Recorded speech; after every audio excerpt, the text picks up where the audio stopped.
پھر میں ندی میں ڈوب گیا. ہائے ہائے. میں نے بات کی ان راستوں سے جو راستے کہ نہیں. جو راستے نہیں تھے. پھر میں ندی میں ڈوب گیا.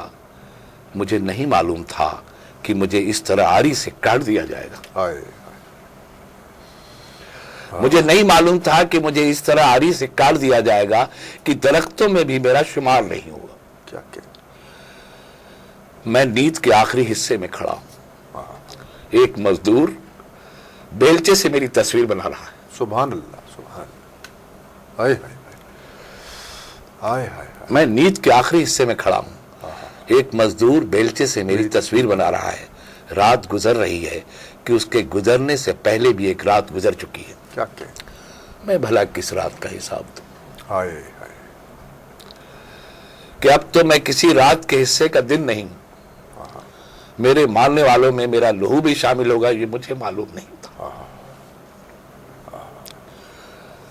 میں مر رہا ہوں کہ مجھے مارنے والی ذات میں مر رہا ہوں کہ مجھے مارنے والی ذات میری ریڑھ کی ہڈی سے کلام کر چکی ہے. کیا کہ اس نے مجھے بٹن ٹانکنے والی معمولی سوئی سے چھید کے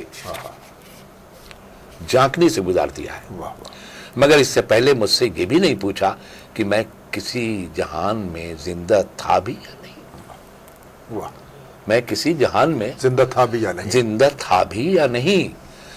قدیم کانسی کے برتنوں میں میرے نام پر بہائے ہوئے آنسوؤں کا ایک خزانہ تو محفوظ ہے. کیا کہنے. قدیم کانسی کے برتنوں میں میرے نام پر بہائے ہوئے آنسوؤں کا ایک خزانہ تو محفوظ ہے. اور اس خزانے ہی پہ تو میں نے اصرار کیا کیونکہ میں جانتا ہوں کہ یہ دنیا کیول ایک چنتا گھر ہے. کیا کہنے.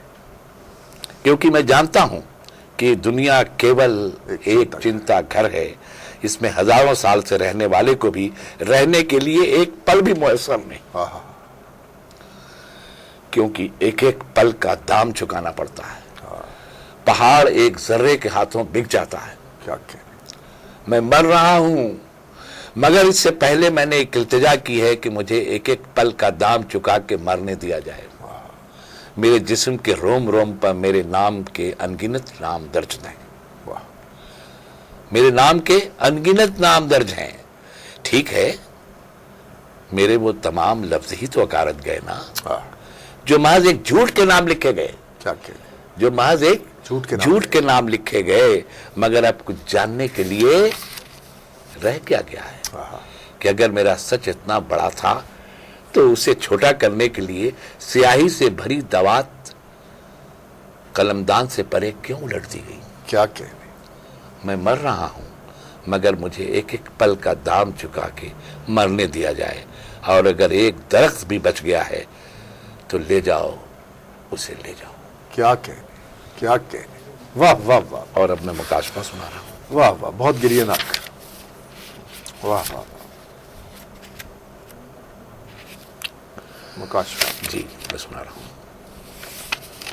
سنو اگر تم ختم ہی مکاشفہ. جی سنو اگر تم ختم کرنا ہی چاہتے ہو تو آدمی کو آدمی سے دور کرنے والے آدمی کو ختم کر دو. کیا کہنے. دوبارہ سنائیے. سنو اگر تم آدمی کو ختم کرنا چاہتے ہو تو آدمی کو آدمی سے دور کرنے والے آدمی کو ختم کر دو. ختم کر دو. ہاں.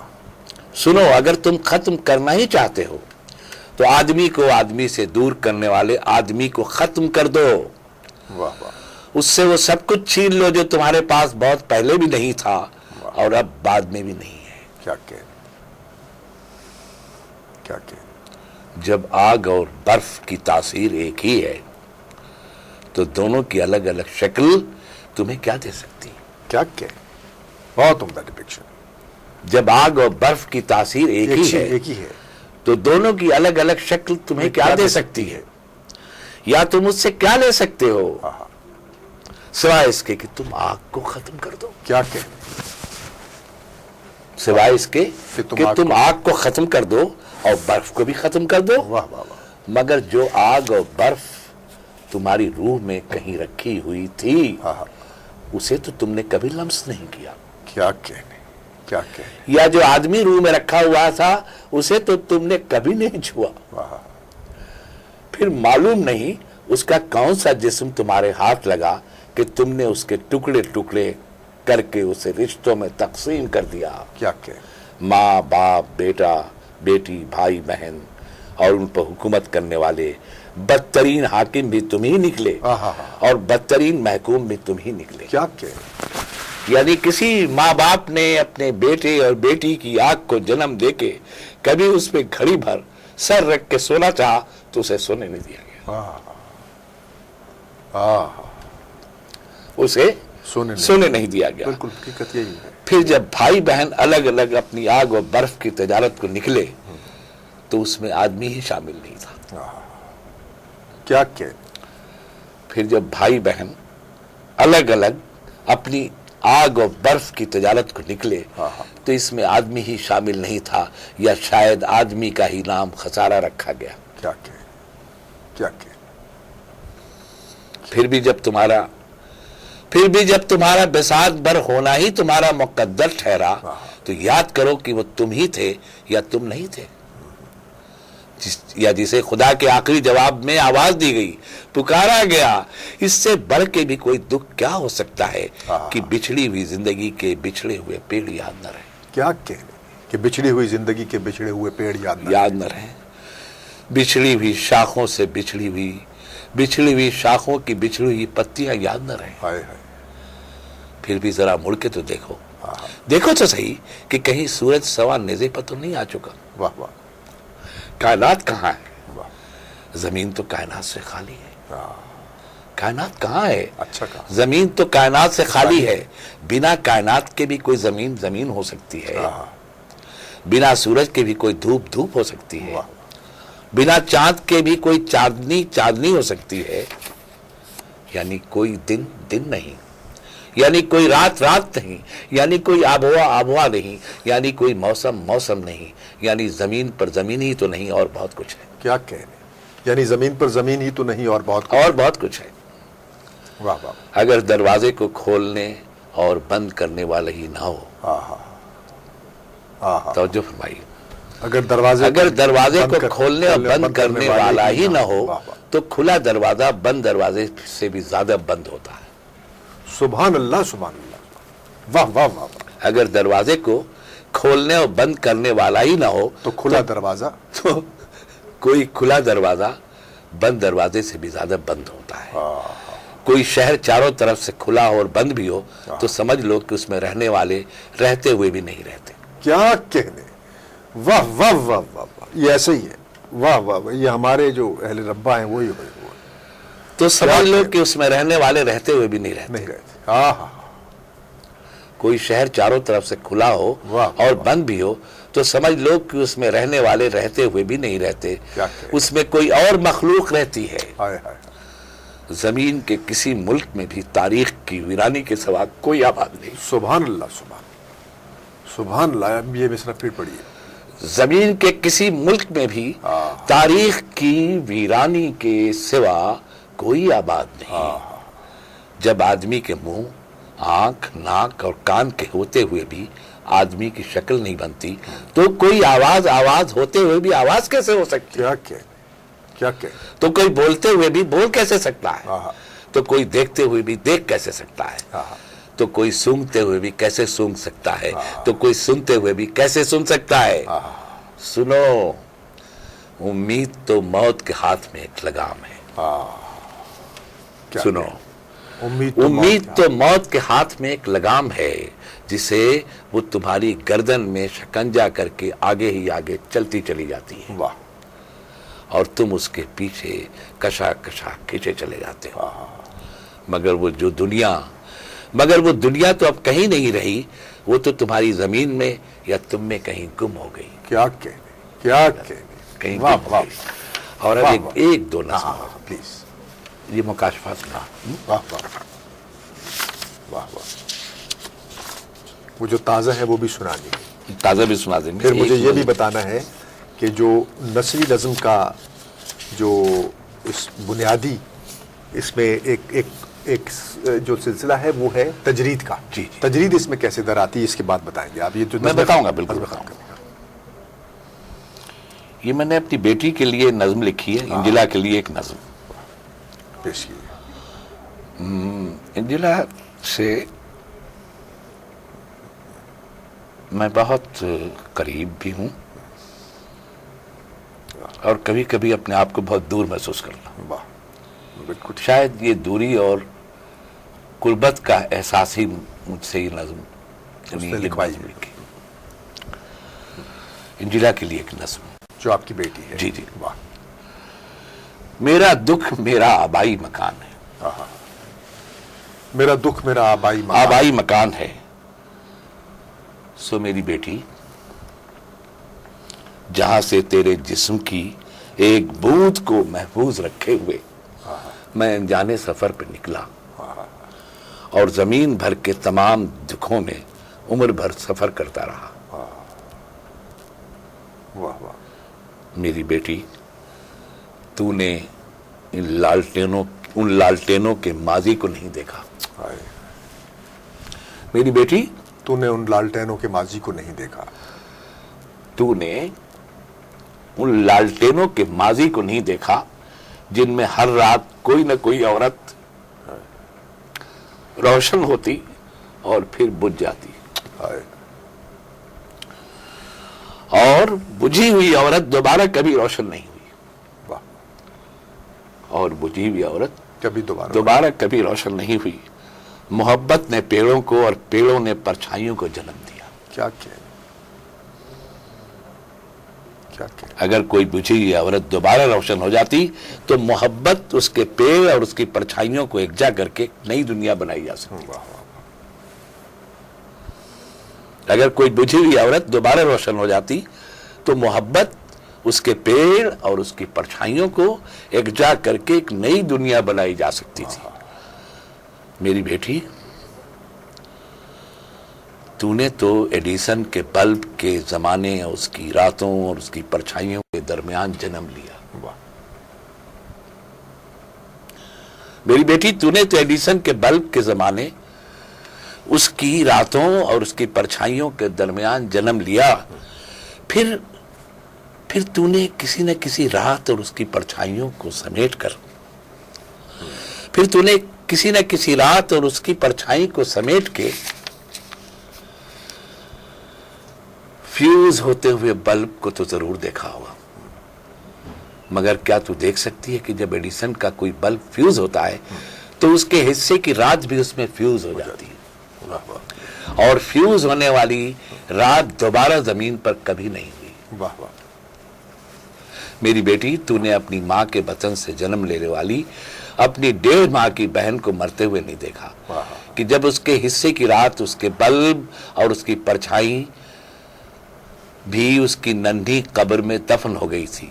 میری بیٹی، ذرا دیکھ تو صحیح زمین پر کتنا وقت گزر چکا اور کتنا وقت گزرنے کو باقی ہے. اگر تو اپنے دل سے میرے دل تک ایک راہ بنا سکے تو اس میں دیر نہ کر.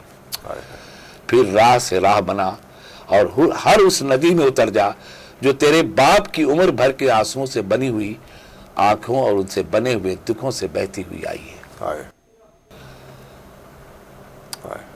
میری بیٹی، ہر ندی کا انتظار کرتے ہوئے سمندر میں اتر جا. سمندر میرا دل ہے. اس دل میں کچھ گھڑی رک کے ذرا دیکھ کہ تجھ میں اب تک کتنا میں زندہ ہوں. سو اس سے پہلے کہ میں تیرے دیکھتے دیکھتے مر جاؤں، سمندر میں اتر جاؤں. دیکھتے دیکھتے مر جاؤں، سمندر میں اتر جائے. اور میں آخری نظم اگر آپ اجازت دیں تو سناؤں.